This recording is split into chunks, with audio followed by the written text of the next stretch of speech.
My name is Hannah Kwok. I am a recent graduate of Yale University, where I studied comparative literature, working primarily in the French and Korean languages.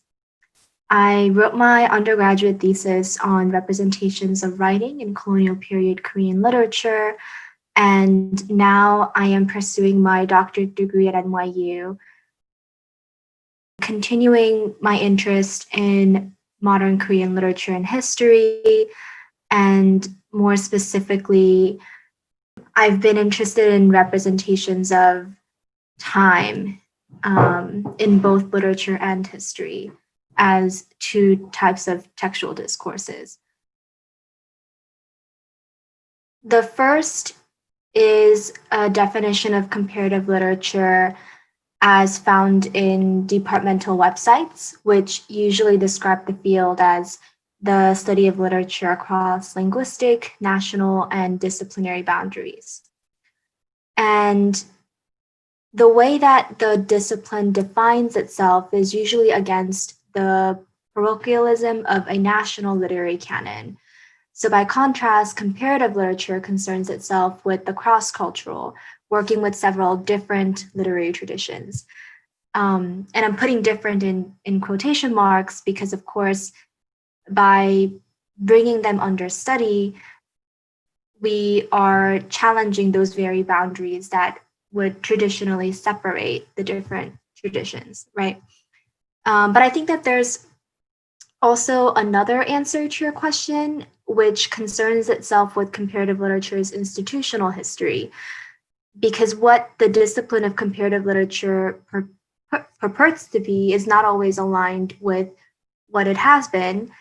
And there are interesting instances when current practitioners of comparative literature, or comparatists, as we sometimes call ourselves, may be blind to certain aspects of the discipline's own history. For example, it's widely acknowledged that until quite recently, comparative literature has encompassed mainly European literatures. And this is what scholar Natalie Mellis calls Eurocentric by exclusion. And now departments are expanding to be more global in scope, hiring faculty whose research interests also include the non-West. And this is no doubt influenced by the rising popularity of anything global that is now happening in universities across the United States.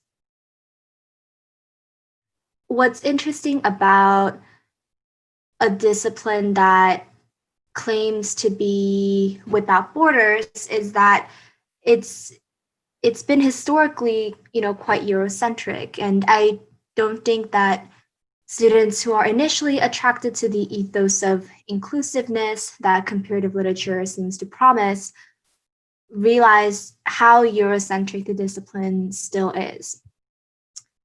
And then further complicating the somewhat amorphous definition of comparative literature that I've just given is the discipline's forgotten relation to the positivist comparative method.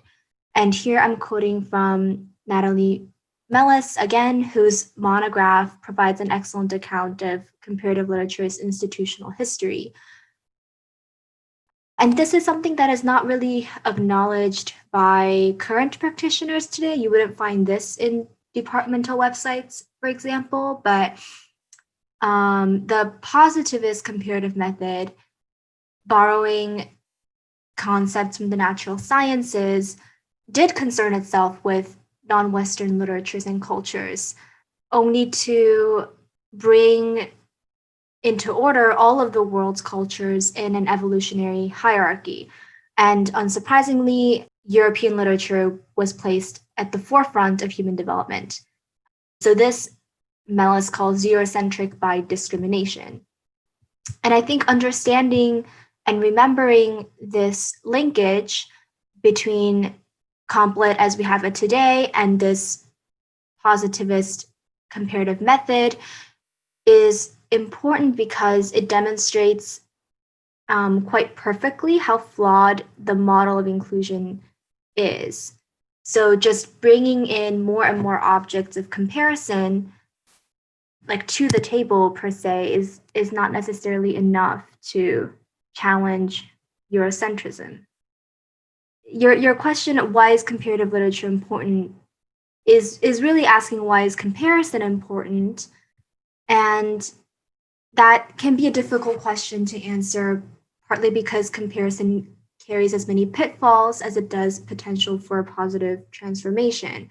So I've alluded to several methodological difficulties just now, but to reiterate, comparison seems impossible without some common ground for comparison. But then we have this question of what makes up this very ground, because comparison seems to introduce an implicit hierarchy. And as long as Western derived understandings of what literature is or what poetry is, serve as the unspoken benchmark, how we read and evaluate non-Western literary works will still be marked by this stain of Eurocentrism. But I think it's also interesting how these questions are not limited to the discipline of comp lit. So as human beings, we're always comparing. Like for example, to know A, we can only arrive at that information by an understanding of not A. So we're always positioning objects against each other in order to understand them more fully. And what post-colonial theory has demonstrated over the years is how we come to understand, the self always in relation to an other. I think the value of comp lit is that it throws these fundamental epistemological questions into relief. And if there are methodological difficulties that, plague the discipline, it's less because the discipline itself is flawed, but more because these are the very questions that we need to struggle with on a day-to-day basis. And I think that there are clear ethical stakes at hand. I think the best way to explain what I mean by the ethics of reading is to tell you about a paper that I wrote a while ago. I wrote this paper critiquing what I call an anthropological approach to literature, which I defined as a reading practice which, by studying, evaluating, and interpreting fiction in respect of its presumed portrayal of a historical reality, instrumentalizes and subordinates the text to the reality which it is set to represent. That's kind of a lot, but to break that down, by coining this term, I wanted to draw attention to a phenomenon that I was seeing happening all around me. And it's a pretty simple and quite obvious fact that we don't read texts from the non-West or by marginalized writers in the first world in the same way that we read, say, Hamlet or the poems of Robert Frost. By we, I not only include academics, but also journalists, literary critics, publishers, well-meaning activists, and laymen or casual readers, in your words. I noticed that when we read minority literature or non-Western literature, we tend to be more interested in viewing the text as a kind of cultural repository than in its, formal properties or in its generative capacity to do what cannot be done in the material world. We posit a kind of one-to-one, like referential relation between what we see in the text and a supposed authentic reality that is out there somewhere about X and Y marginalized community. And I think that when we do this, we are essentially reducing the text to the function of a native informant, which is a term that originates from the discipline of anthropology, hence the anthropological approach to literature. And what a native informant typically does in the context of anthropology is translate his or her culture to the researcher, who is obviously an outsider to that culture. and by doing so becomes both the source and the object of knowledge. And I think that we often treat texts the same way, where if it's written by a minority writer, it's often coded as autobiographical and kind of automatically politically engaged. And I think that that assumption is something that we need to take a second look at.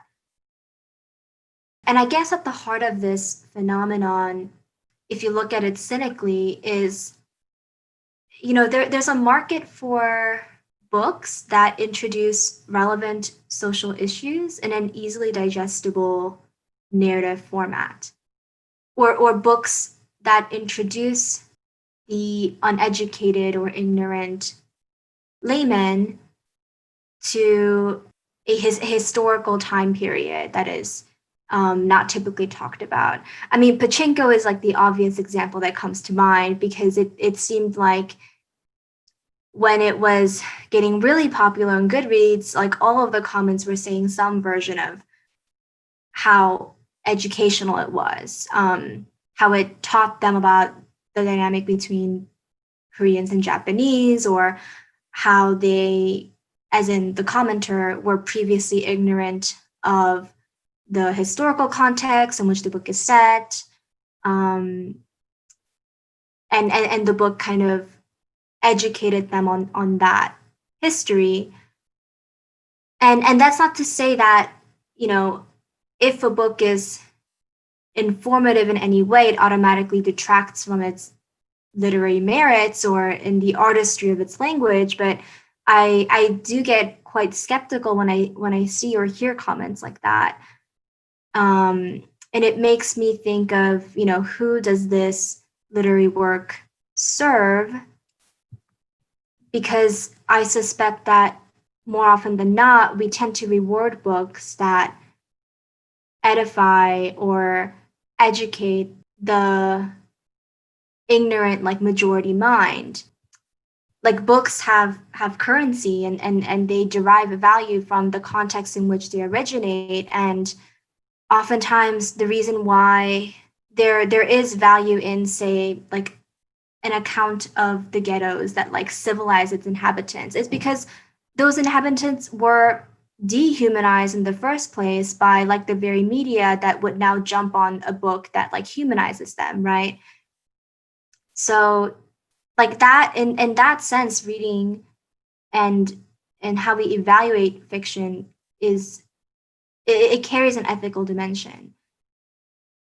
And I think that like oftentimes really well-meaning critics will go about it the wrong way.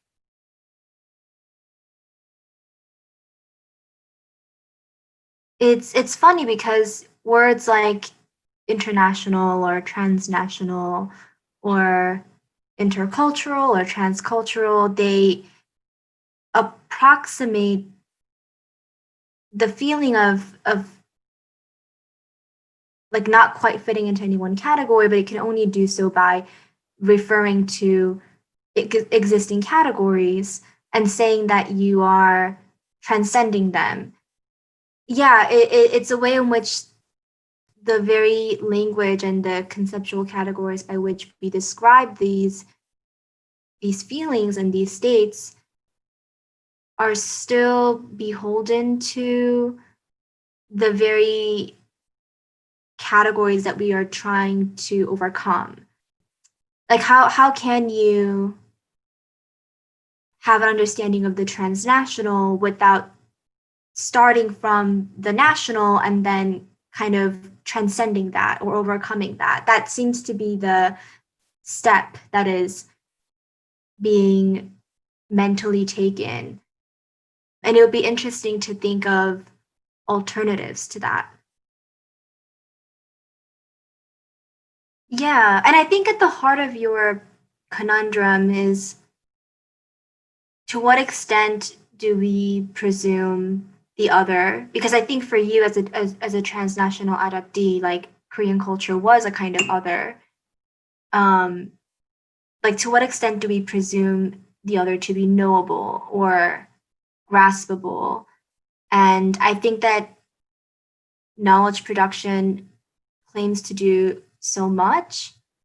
But I think that there is a kind of beauty in not giving into that impulse to like fully know the other and to kind of sit in that uncertainty and like learn to find a comfort in it. And yeah, like I think part of my like frustration with like again pachinko is I kind of wanted to say to these commenters, you can like read a monograph, you know, like I feel like we often rely on books to teach us about a given community or historical event, perhaps because we're not willing to do the hard work, like this kind of engaged and sustained learning process, and we want a story, and that's not to devalue like the power of stories and the transformative potential, but I think it is important to ask that question, like who is this, who does this narrative serve, and whether we could be whether we could be doing more in our quest to know.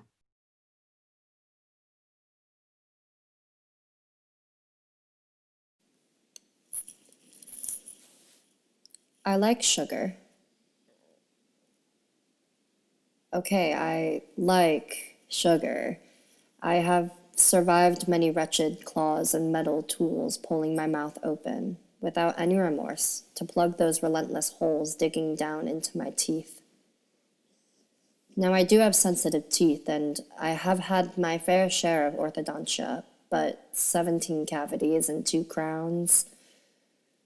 It's in my nature to dig, and subconsciously I must be intentionally digging into my enamel, testing how many holes I can create. I peeled dry blood into sheets of partially hardened scab and partially slimy insides to see how many layers deep each cut goes.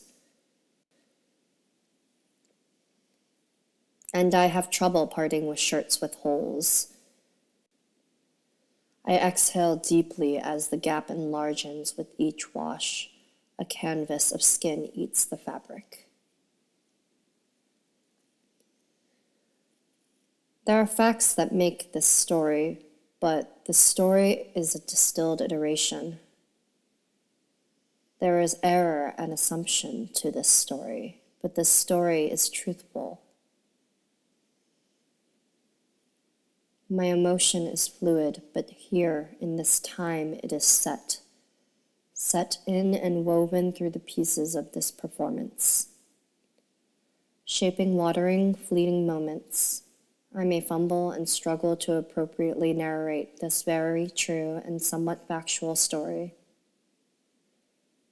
Isn't it silly that I try to capture what cannot be stiffened?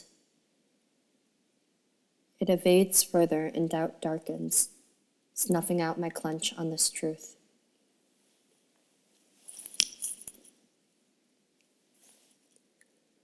The most prominent thing that my mother and father can tell you about me as a baby.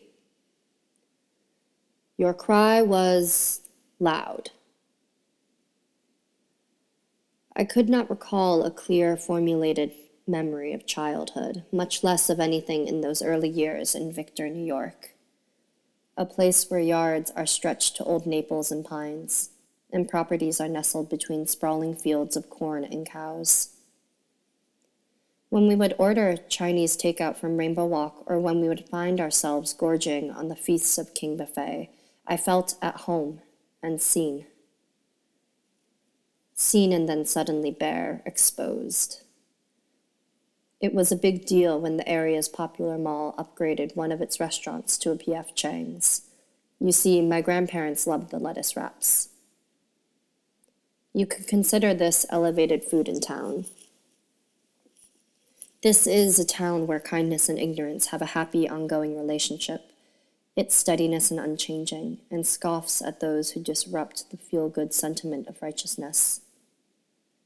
I call them the nice whites. You find comfort in watching my stuffed, smiling mouth consumed by lo mein noodles. It looks right and it's cute. You applaud yourself for inclusivity. My psyche turns backwards, digging itself into the ground, clenching onto the sides as the gazes from above push me downward. You can't see my legs swirling in furious motion. The nice white spread me, rolled me out, flattened me until I too bear the resemblance of nice white, so much so that my edges start to blur, the whiteness spills outward in pixelation. But let me tell you more about this cry that had not yet been shaped by this small town in western New York. This cry was not a standard loud, but a distinctive piercing that demanded help. After I touched down onto American soil, my mom or my dad would take turns sleeping in the basement with me. There was a guest room that was isolated away from the other rooms in the house. This way, my brothers could have better luck with their night's sleep. My parents would rise at every cry to hold me and attempt to put me back to sleep. The time difference is 14 hours. In South Korea, it is 6:15 p.m., and here in this town, it is 4:15 a.m. We are lagging behind. I imagine at some point during these intimate bonding sessions, you would stop seeing me as the unfortunate child who is still adjusting, shell-shocked and frightened, and you would start to become engulfed in exhaustion. I easily become a difficult commitment that won't stop the goddamn shrilling cry.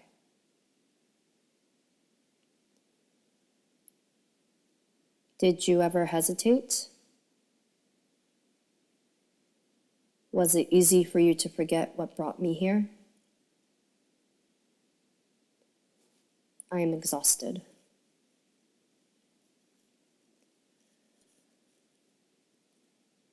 What do babies take in during those first few months of life?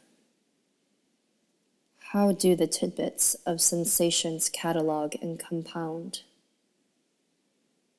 What is held onto and what is cleverly tucked away, slid underneath and left to collect dust, the ink disappearing with each year that it is not touched, as the texture of the documentation becomes softer and has that smell, that clear smell of time. Your face is different. Your touch, sound, smell, and taste is a source I don't know. I don't like this. You rise when I sleep, and you sleep when I rise. Your face is hopeful, and the corners of your lips stretch to extremes, echoing the folds that move across the landscape of your frontal bone. You smother me with unconditional and needed love, but all I can piece together is different. Different. Not the hired mother who cared for me for 5 months. Not the orphanage workers who looked after the abandoned, disfigured face for the first weeks of life. And most certainly not the body and the nest that held me and grew me from zygote to fetus. You were not present in that frigid cell-like room where harsh light laid bare the very thing that led her to part ways with a powerless newborn child. June 17th, 1993, at 10:34 a.m. I emerged head first, as planned, cleft on face, also as planned. 3.3 kilograms, 47 centimeters. Also, as planned, one day after birth, June 18, 1993, new baby became case number 93C-541. New baby was transferred to Eastern Baby's home in Seoul, where I was named by an intake worker after my birth father's family name. After exiting the vaginal canal and enduring the harsh, cold new world for 24 hours, I take in more coldness. Did you look at me with distance? Did you hold me with sadness? Did my birth father give his hand to your hand and lose feeling in his fingers when you ejected me from your life? Was he even there? Did you ever name me in secret? Did you doubt? Did you doubt for 1 second that you were making a mistake? But as planned, 24 hours later, you wipe your hands clean of my existence and as planned, slowly purge your body of any trace of me. This calculated effort leaves me with bitterness, contempt, but mostly it leaves me longing, always longing.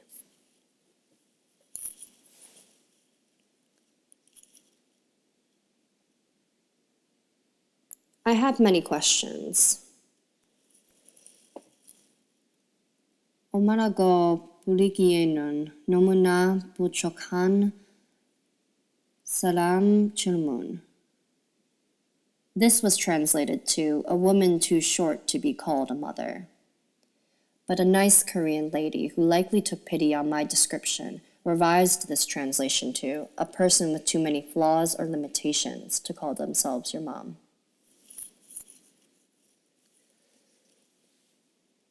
You couldn't have me for the holes in my face, that gap that left my pink gums exposed. This canyon spilling from my nostrils, emptying out onto the plumpness of the bottom of my lip, and the gaping cave between my palate and my nasal cavity. These openings would dig a cavity so deep in your pockets that you would not be able to scavenge your way to the morning dew.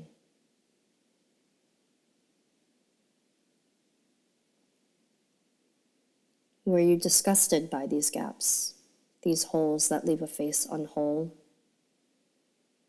Did these gaps mean an end or a beginning? Was forgetting a calculated effort? Did you practice forgetting long before I left your bowl? Would you be scared to know that the stitchings of these gaps made me physically whole, but so deeply unwhole? There is no filling or thread that can fill these gaps. These parts were stolen, taken, and cannot be replaced.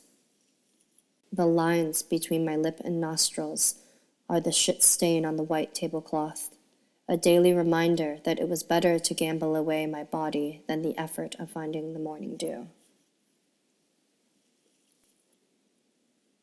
I'm scared of you, those many owl-like eyes out there. Do you get where I'm coming from? Do you see where I come from?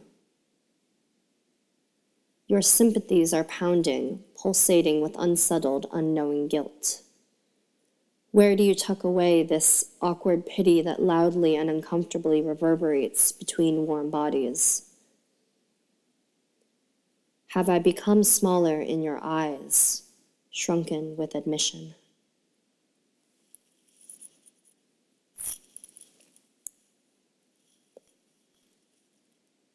Eyes emptying. I drift easily. How can you hold what you cannot recall? The slipperiness of memory accentuates with every shrug of compliance. I've never known blood and have never had tracings.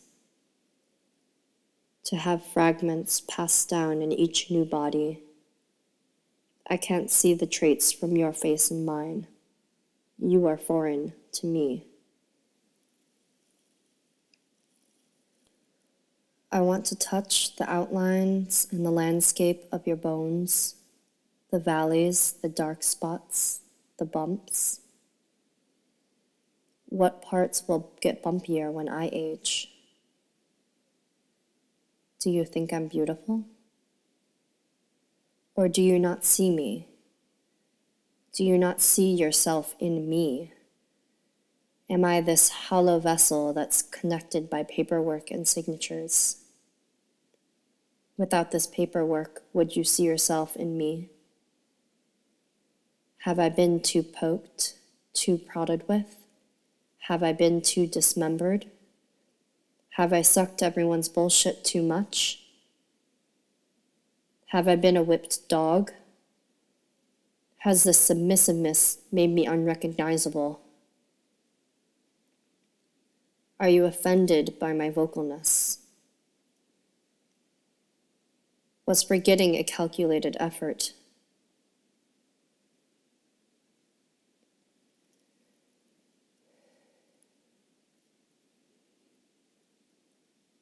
I will wait here for you.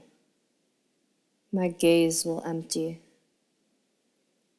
This bowl, this fertile cavity will become slick with dew. It will thicken and hold my head with lightness. I will sink into your skin and my limbs will be softened and formed, curving into the center. It will be hot in here, just how I like it.